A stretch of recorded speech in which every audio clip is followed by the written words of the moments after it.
Good morning. I just came back from a 10-day trip to the Netherlands. I grew up in the Netherlands and my sister had a baby, so I came there to meet my nephew, spend some quality time, and I've got some childhood friends in the Netherlands that I've known for 15 plus years. You know, the guys are like family. So last weekend, I had more alcohol than I probably have in the last year in Los Angeles. So naturally, the next day, I didn't feel very good.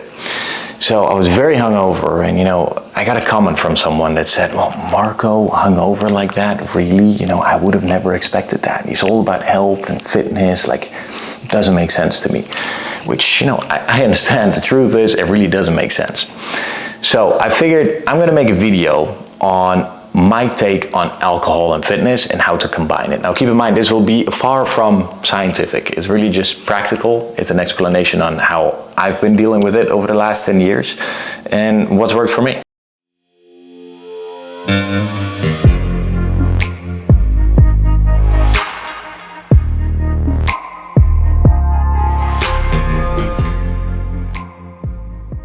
So the first thing we have to get out of the way is that alcohol and fitness do not go together. Drinking alcohol is probably one of the worst things that you could possibly do for your fitness. But at the same time, we also have to be realistic, and it's a big part of society, right? It's a big part of social life. So, we gotta find a way to navigate it. Ideally, of course, cut it out completely, but if you do not want to do that, my recommendation is go all or nothing. And with that, I mean either have yourself a fantastic time and completely forget about your fitness goals, or don't drink at all. That's how I've been doing it, and for me, it's been working fine. So when I have big celebrations, or I hit a goal or a milestone, or I'm with people that I'm very close to and that I haven't seen in a while, like my friends in the Netherlands, I will not put any limitations on myself, and I will not say, oh no, I'm not gonna have that beer because, my abs. You don't wanna be that guy. But the flip side is those moments you can count on one hand per year, probably, right? Because usually it's an event or a dinner or, some sort of social occasion with people that you're not that close with. That might be, distant friends or acquaintances or colleagues or co-workers. So in those moments, I don't drink at all.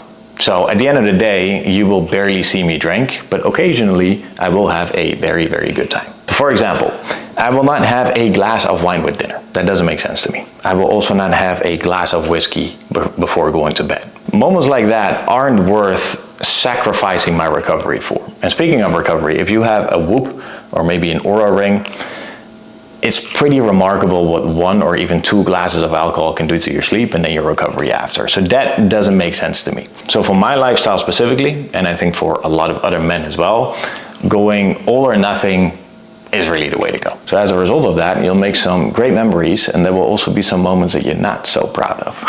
There is, however, one caveat to all of this. I think we can all agree that if you have yourself a phenomenal time on a Saturday, you're not gonna feel that good on a Sunday.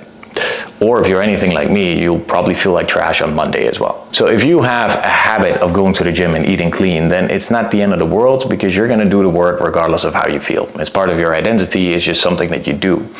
But if you're in a position where you really want to lose some weight, or you really want to get in better shape, but you don't really have those habits yet, and you do really want to build them, then I would say do not drink at all, because it's already difficult enough to build those habits, right? Then it's already a struggle for you to show up to the gym. So then if you add alcohol to the mix, it becomes even more unlikely that you're actually going to show up and build that habit. So be kind to yourself, give yourself and your body the chance to adjust to those new habits. And then once you've built them, ideally don't incorporate alcohol after, but if you really have to, do it then and not while you're building those habits.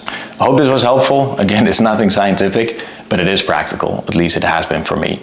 The bottom line is pick your battles. If you have good exercise habits, if you have good nutrition habits, then either have yourself a great time and go all out, or do not drink at all. That's also what I recommend my clients.